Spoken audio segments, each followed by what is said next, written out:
Hey guys, we have a little update video for you that we're excited to share. You want to share your update? I got a job. Yay! Yay!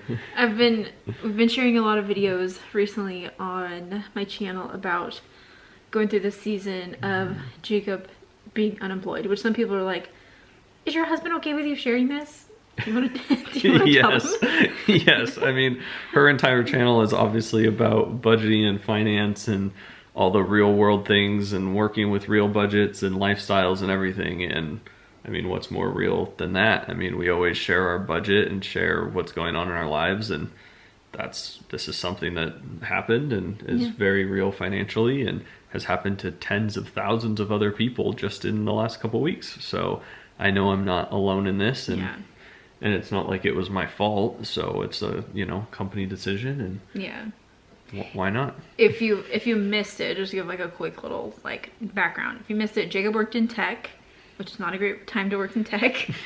And he had awesome benefits and everything working in tech. We had a baby in June, and Jacob got 4 months of fully paid parental leave.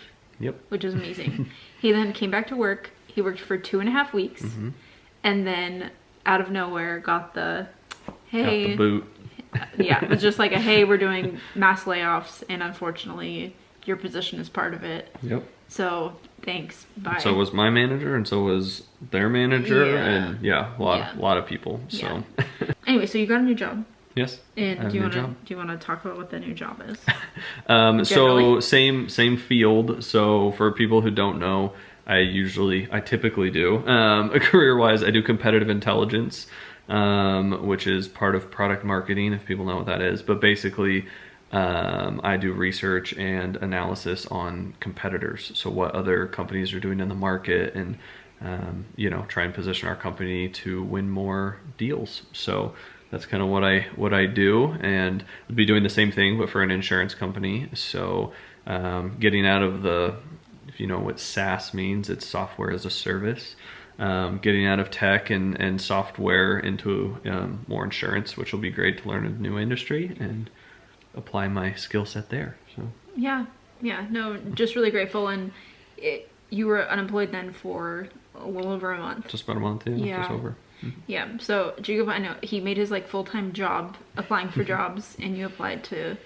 I mean, within the first 2.5 weeks, I'd applied to 50 jobs. Yeah. So, and the last couple of weeks were really, it was slowed down a lot because of Thanksgiving. So it was obviously I was taking time to be with family and, just help out with the boys, and then also had a few interviews lined up. So I was interviewing, with those. So it kind of slowed down a little bit, but I was still always trying to apply to a few jobs a week, even in those last couple, after I had interviews. So yeah. And should we talk about a little bit about generally the financial part of it? Sure. Okay. Yeah. What do you want to talk about? I don't know what you mean. So just the new job compared to the old job, tech. Obviously, you hear a lot of it pays well and great benefits, and that's what you had at your last job. And so this new job is a 7% pay decrease. Yeah, I mean the pay is very comparable. Yeah. It really is. I mean, my other company was actually structured with a small bonus, which was it was basically guaranteed bonus, as long as the company performed well, and obviously you met your goals and everything. So with that, I made more money, but without it, my base salary is basically the same. Yeah. So yeah. And benefits are still good. They're not bad. Yeah, they're not as good, but the company I was at had some of the best top tier benefits, basically. So it's really hard to find another job that was going to be equal to that. But, I mean, that's okay. For sure. And I have to remind myself, I think of the fact that part of your benefits at the old company, at the tech company, was a 4-month parental leave. Yeah. No, for sure. And it was it really sucks to get laid off and to not have that, but I'm just so grateful that you did. For this season, you got to have that 4 months off. It would have been nice to know during that 4 months, so you could have been applying for jobs during that whole time, and that would have been great. But our baby is about to turn 6 months next week, and I start my job next week. And you start your job next week, and it's just crazy that it's Jacob's had these first 6 months of Jack's life to Yeah. be home, minus Been 2.5 home, weeks. Yeah, been home the entire, well, and I mean, and I work remote. Oh yeah, so and the new job I worked also remote. Yeah, I worked remote. The old company I worked remote at this company, and Yeah. so I'm still home, of Yeah. course, but having full dedicated time to be with both boys and everything has been very nice. Yeah. Just to be there. So For sure, an unexpected blessing, I guess, in that way. yeah, So, yeah. do you want to talk about some things that we learned during this time? Some things that we learned. Well, I mean, straight up, budgeting is good. Having your finances in order. I mean, really, like, there's so many things that go into being laid off that, you know, you're not just high and dry from day one, but typically you're going to have another paycheck coming your way. But just, I mean, the first thing that we did was freeze our budget. We just said, okay, basically everything goes to zero except for mortgage and like so the bare necessities. And so that allowed us to reset. And but then as we looked at it, it was like, oh, well, I'm still going to get paid for a couple more weeks, like just based on when my end date was and the last time I'd received a paycheck. I had severance. It was very small, but I did get a severance. And so then factoring that in of like, okay, I will have additional money coming in, you know, this month. And then I make money from she's making money for her business. And so, I mean, I think just like, it's a really good idea to freeze everything and just do a hard reset. Figure out your new income streams or lack of income streams, what they're going to be. And just kind of setting everything to zero and then adding back in the categories, you know, which is exactly what we did. We know we still have a mortgage. We know we still have, you know, food. We know we still have insurance stuff that we need to pay for. So I definitely think that was a big takeaway. And we've talked about, you know, its sense of it helped us really evaluate our categories again and realize like how much do we want in each category going forward? What are the necessities? Maybe we were casually overspending in Amazon purchases and things that, you know, we might pull back on a little bit. And it's easy to get caught up in those things on the day to day of, we need this, okay, just get it, it's only, you know, $14 and we need this. But those things add up a lot, so that really helped us just like freeze everything.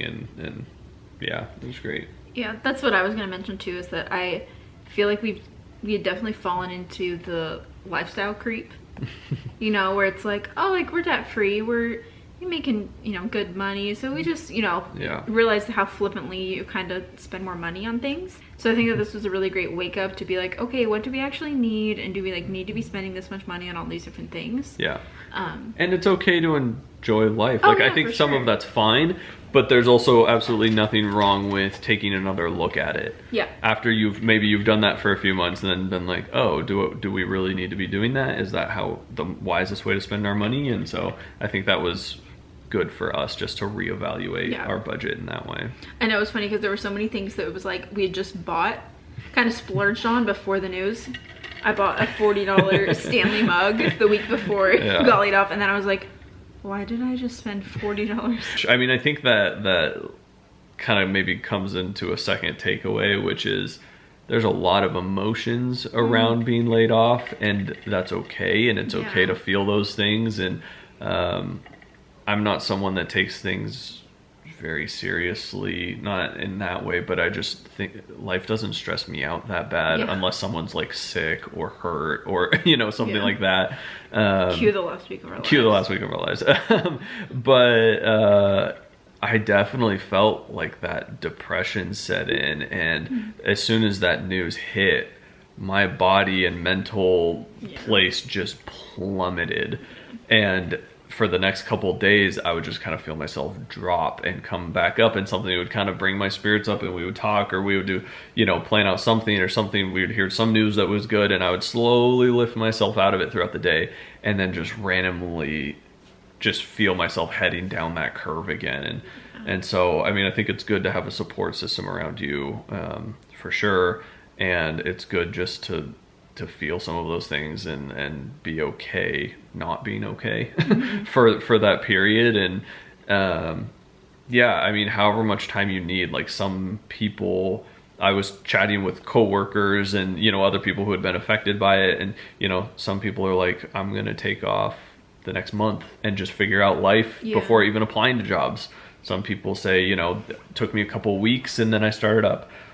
I was applying for jobs that day, the hour after I found out. I was like redoing my resume because I was like, I have two little kids and my wife, and like I can't afford to be out of a job. It was like a fight or flight mode. It really was, and I was still feeling those things while going through that, right? But some of it's motivation to work, you know, harder, you know, when you're feeling those things, or some of it's like, if I apply for 5 jobs, like that would help lift me out of that, or have an encouraging conversation. Yeah, I know I'm working towards not being in the situation. Yeah. And so, but that too, I think, brings me to another point of like, we definitely felt all these stages of grief. Like I think we went through the entire like cycle of it. Yeah. But even though like we have an emergency fund, we had unemployment coming in. Yeah. We have my income. Like all of our income ended up being fine. We had an emergency fund. Like we knew that we were financially fine. Yeah. But it was still scary, and it still sucked. And well, because you still know that there's that much income missing at some point. Yes. And I think that's the hardest part. It's the fear of the unknown, right? It's not like November we were, you know, eating beans and rice, although those are good things to eat. We eat them all the time for fun. But November was still basically a full income month. Yeah. And even we knew December, just because of unemployment or severance or whatever, was also going to be just fine. Like, and so that was where, you know, we were talking about looking at your finances or resetting, and that also just helps put you in a better mental state. And so Marissa would tell me those things of, she's like, well, based on, you know, this next paycheck you're still going to get, and having all these other, you know, unemployment and income streams, we're going to be just fine. And so that was kind of encouraging, and it should be encouraging, but at the same time, it was still motivating to be like, yeah, but I still don't have a job. Like I want to have a job because that's better income and better, you know, everything. And there's also the fear of the unknown of like, what's the next job going to be? Well, yeah. Is it going to be something in my field? Is it going to be something a 30% pay cut? Yeah. Am I going to be making, $20,000 or $30,000 less? Or, you know, what is it going to be? I could get a job doing anything right now, but should I focus all my attention to try and get back into my role? And that's something that everyone has to figure out for themselves, I think. Do you want to share the other thing that you learned about? Yeah. So it's a hard conversation, and some people are probably going to disagree with this, or they're not going to like it, but just hear me out.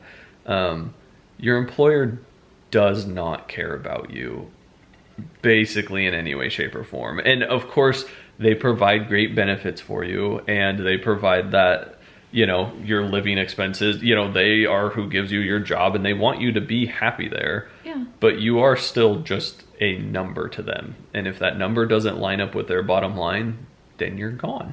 And I mean, really, my company was one of the first ones of that week or 2-week period. It literally was that I was the tech field. The tech, like, the software industry. I was laid off on like a Wednesday, and then all of a sudden Thursday it was these huge company names started coming out in the media, and then the next day it was more, and then the next week it was more. I mean, tens of thousands, probably 100,000 people, one after the other, and that's really what it comes down to. Your manager cares about you. Of course they do. Their manager cares about them, and they care about you, and the employees all care about each other, and I'm sure, you know, the executive staff does too at your company to some extent. But if the executives meet with the board and the numbers aren't lining up, they probably don't even look at your name. They look at job titles and how it contributes to the bottom line. And if it's not where it needs to be, then you're gone. Yeah. and just the fact that you're at the mercy of your employer. Yeah.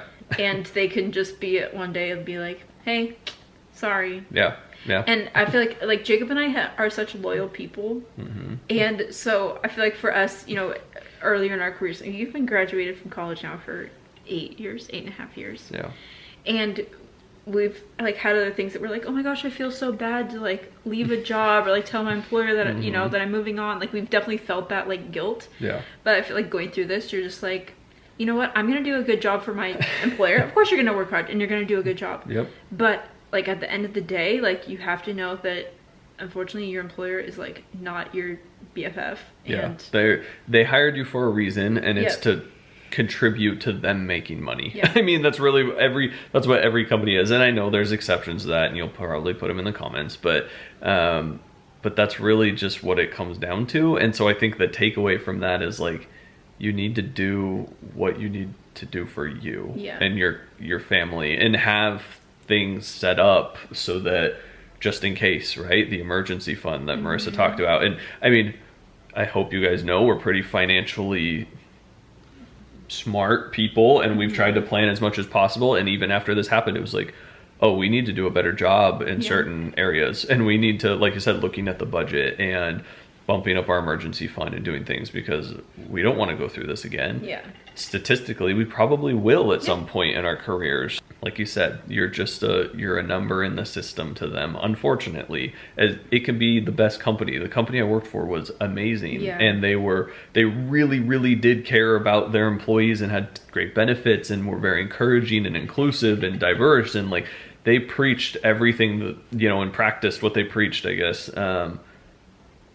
But it still just came down to whether the dollars added up, and they didn't. So they cut hundreds of people just like that. So it could be the greatest company in the world, which some would have thought that mine was one of them, and it's still hundreds of people. So it's just the unfortunate reality of how businesses opeate. Yeah, for sure. And it's like, not to be bitter about, you know, any of it, but just like something to remember of, like, you are gonna do a good job for your employer, but you don't owe them your future forever. And that's what's been nice about the job market as of late was, you know, depending on what unemployment's at, when it's really good, you know, when the unemployment's really low and there's a lot of jobs out there, that's a great time to explore and find what you want to do, and don't feel bad and about moving jobs. I mean, I've read stories. If you go on LinkedIn, I mean, everything's about business stories and encouraging posts and everything, and it gets annoying. But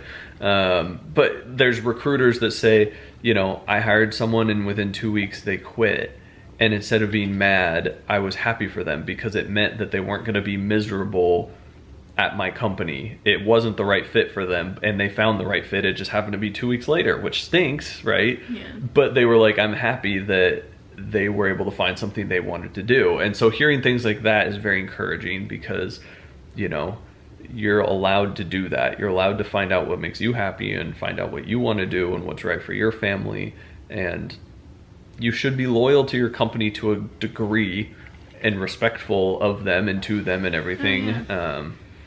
You know, that happened with me. I don't remember if we exactly shared that, but I made a move to a company and I was there for 4 months in 2021 and left. And before that, I mean, all my jobs I've basically been at like 3 years-ish, which is pretty loyal by a lot of standards today. I think they say the average person's at their job for like 2 years or less. So yeah, it's pretty loyal. And I was there for 4 months and then got a call from a coworker, an old coworker, that was like, hey, do you want to do this full time? Like this portion of your expertise, competitive intelligence, if you do, my company's hiring. So I decided to check it out, and then realized like, this is a great opportunity. I should do that. I felt really bad and guilty leaving after 4 months, but at the same time, your life is short. Do you want to be really unhappy doing something for a long time just because you think you owe the company? Or should you move on and do something that you might really enjoy and could change, you know, your life potentially? So the other thing that we experienced during this time was loss of insurance coverage, which I'll just mention quickly. But Jacob's old employer, you were laid off at the end of October. It's like the 26th or something. And they said, we'll continue your insurance coverage through November. So we had through November 30th.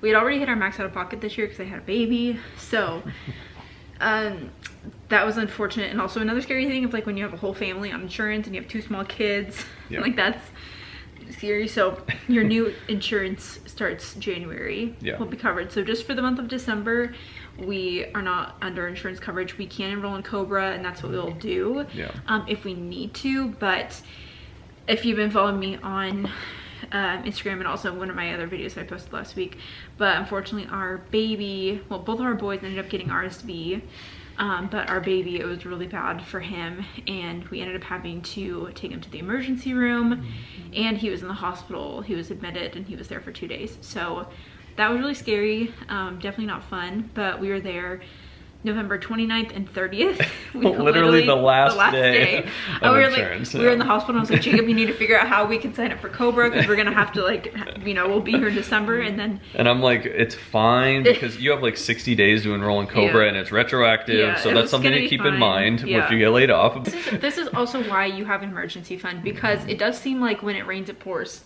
Yeah. And it's like the last month of our lives has been, rough. It's been rough. And I'm glad that financially we're okay, but it was like, oh, you got unemployed, our kid's in the hospital, our fridge is now making a weird noise. I'm like, makes sense. Yeah. Of course it's now. Why not? Why not just right now? Add something else. Yeah. And the day that Jacob lost his job, you got the mail and it was our property tax statement. Yeah. And Jacob didn't know that we pay that as part of our monthly payment, and so he gets the bill, sees the bill for like $6,500. Yeah, they just send you something in the mail that says like you owe us $6,500, and I was like, oh no. I know Marissa, works with this or whatever. Then I just had it on the counter, and she's like, we already pay this, like it's fine. But the way that it was laid out did not look like that. Just the day that you lose your like job. I said, those highs and those lows. Other people ask like, do we have any regrets? I'm gonna say my regret is kind of doing things too quickly, like right after we found out about the job. Because again, you were like already applying for jobs the day that you got laid off, and I don't know, I just don't feel like we took the time to like take a deep breath, because again, it was kind of like this like fight or flight mode, and it was just like, okay, we gotta go, like get something. And it was like really scary and stressful, but we just needed to like take the time to like breathe. And I shared another video like kind of going about that, but yeah, I just think that like taking the time to just like evaluate the full situation before we like. Yeah, honestly, now that I think about it, that's probably another good takeaway. Wherever you're at in your job and career, evaluate the stability of the industries you're in. The whole world runs on SaaS companies, runs on tech companies, software companies, right? I mean, obviously there's stability there to some degree. So I can't speak bad about that because, every company I've worked for is a software company in some degree. But, looking at this industry, insurance, and it's a niche, it's a specialty insurance. It was one of the questions I asked them. I talked to them directly about was, how stable are you in a recession? Like, what does that look like? And, we had already discussed, like, it had come out organically that I had been laid off and everything. And so we were talking, she's like, oh yeah, absolutely. Like, I was expecting you to ask that. And we are very stable, and here is why. And so she was able to explain that and give some peace of mind. And so there's nothing wrong with having those conversations. So financially, another question that people have asked me, I've gotten a few times, is, do you regret buying the Highlander now? You regret buying the Highlander? No. Because they're like, you dropped so much money on the Highlander last year. Do you regret spending the money on the Highlander? No, absolutely not. Because we talked about, first of all, it was exactly a year before we got laid off. Yeah. Right. So, we had a full year. I'm glad that we paid for that car in cash. Because I'm glad that we didn't have any other like debt payments. Oh yeah, if we had had a loan on it, it'd be like, well, we have to make another payment on the Highlander. Like no, because you're already a year into a all cash purchase. Like, you're not thinking about it anymore. We were building back up our funds, which I think is good. Also, the amount of utility that car has brought our family. We talked about, right? Of course, we said we were in panic mode. What do we need to do? Yeah. We talked about selling a car. Like, if it wasn't going to be that one, but like so just, you guys are asking, right? You're asking if we regret it. That wouldn't have been the car that we had sold. We would have sold the one that was worth half as much. I know that seems silly maybe to some people, but that car provides value to our family. So I think the last thing I just want to close with is like what we're planning to do with our finances going forward now that we've experienced this.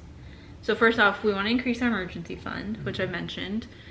We had over 3 months. I want to get that up to 6, even though we never even had to touch our emergency fund during this time. And we were actually able to, because we cut so much out of our budget to the bare necessities, and we still had your severance coming in and things like that. Like, we actually were able to stockpile more money away to the emergency fund to build that up. but I want to definitely make that a priority again. Yeah, because my 1 month story isn't everyone's story, and I easily could have been out for 3 months or 6 months. Or once again, looking at LinkedIn, I applied to 325 jobs and got 3 calls back. I didn't want to be that person, but that is what happens to some people. And so, like you said, that 6 months could be something you need, like very much so. Yeah, I mean, definitely to increase that. I also think, like we mentioned, evaluating like our lifestyle creep and kind of readjusting those categories to be like, okay, like we can reel it back, and we've learned a lot during the season, and everything but my personal budget. No, your personal budget is going down. Don't let him fool you. But I was actually going back and looking at some months' budget that we had like years ago of when we were like, you know, newly debt-free and everything, and like looking at how we were living our lives and being like, just seeing how much more like we now spend on entertainment, fun, like all these things, which isn't bad. Oh yeah, like you said, there's allowances for some of that, as long as you revisit it. I think that's the most important part. Saying, is the fact that we're doing that bringing us more joy? Is it healthy for us? Is it making us happy? Is it necessary? No? Okay, pull back. I mean, obviously some of those categories, like we didn't have kids back then, so naturally things are going to increase a lot. Inflation, the groceries, oh my god. Inflation has gone up a ton, but still, it's always good to revisit and evaluate. Like you said, we used to spend $50 a month on Amazon, and now it's $500 or something. Like, wow, that's gone up so much. Do we need to be doing that? Or are we just doing that because we didn't notice it? Yeah, it's really, I just realized, like, and I know that I've shared, like, lifestyle creep, and it's like, oh yeah, we have that, but at this, like, once we had this, like, hard and fast, like, thing happen in our lives, then I was like, when it all came to a screeching halt, like, then realizing, like, oh my gosh, like, I think we were doing this so much. I mean, this might be controversial for you, I don't know. I don't think it's wrong to spend money as long as you're aware of it. I think that's the hardest part with budgeting, and the reason why you should budget is because there's nothing wrong with spending your money on what you enjoy, but you need to actually know you're doing it. Yeah. We've taught enough classes and talked to enough people and helped enough people. The conversation is so often, I didn't realize XYZ. I was spending money on XYZ. I didn't realize my grocery budget was this high. I didn't realize eating out was this high. I didn't realize lifestyle was this high. I didn't realize my Amazon purchases were this high. I didn't realize my haircut was this high. Like, it doesn't matter what it is. It's the fact that you weren't paying attention. It's okay to spend that money as long as you know that you are. Yeah, as long as you know that you are, and you can afford it, basically. But I also just want to thank all of you guys for all of your support during this. Like, the amount of comments that I received on all my videos with all of your kindness and support means the world. People reach out to Jacob directly about jobs. Yeah, no, like I said, thank you guys so much. Like, it wasn't just the comments, but I had people finding me on LinkedIn and adding me and reaching out. I had husbands of followers of Marissa reaching out to me. I even met with some on Zoom calls and things. Like, holy cow, thank you guys. Like, honestly, that was what helped me get out of those dips. And just seeing how many people I knew, but how many people I had never even met before. No idea, like, reaching out and just offering support. I'll be a reference at my company. If you find a job, apply for it and let me know. Like, that so many times. Thank you. And I took advantage of so much of it. I looked at their companies. Every single person who reached out to me, I looked at their companies. I looked at what jobs were there. I applied to so many there. I used them as references. Like, thank you guys so much. Like, it means the world to have that kind of community. So. And also thank you to everyone who has been watching my videos. I know so many of you were like, I'm gonna watch all the ads on your videos, and that, that's a help. Thank you so much. Thanks for subscribing, for being here, for purchasing a budget template, for that to be helpful for you. During this whole time, I also wanted it to be very, like, straightforward for people to know, like, we're not looking for handouts at all. And that's why I was like, if someone wants to benefit from a budget template, then that's a support to my channel, but was never looking for any sort of just like any hand at all. That's not at all ever what I want.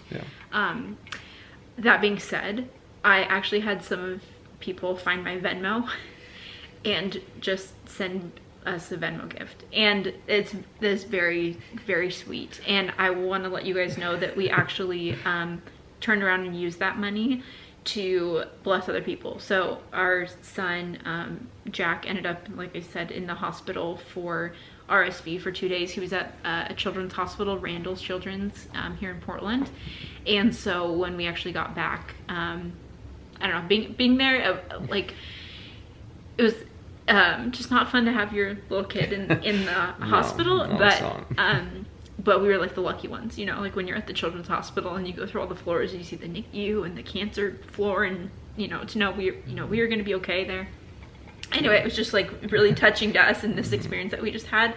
So we actually made like a financial donation to Randall's, and then we also went on and they had like an Amazon store front for things that the kids wanted in the hospital, for like Christmas gifts and like toys and things. So we took the money that people had sent me on Venmo, and I turned around and bought gifts for the kids at Randall's for that. So I just want to let anyone know who. So you guys had bought gifts for Randall's Children's Hospital. Yeah, so I just wanted to let you guys know that we, you know, use that money for that purpose, and we just felt very blessed by all of you guys, and we want to, you know, do that for other people. So we're just really grateful for that. But I think that is it for this video. It's kind of long, but thank you again so much for all of your support for over the last month. It's meant so much to us, and we'll continue to share our money journey here on YouTube as we have for a long time now. And yeah, we're really grateful to be in the position that we are in right now. So yes, very thankful. Yeah, that's a lot of gratitude, especially during the season. So all right, well, I guess we'll see you guys in the next video. See ya. Bye.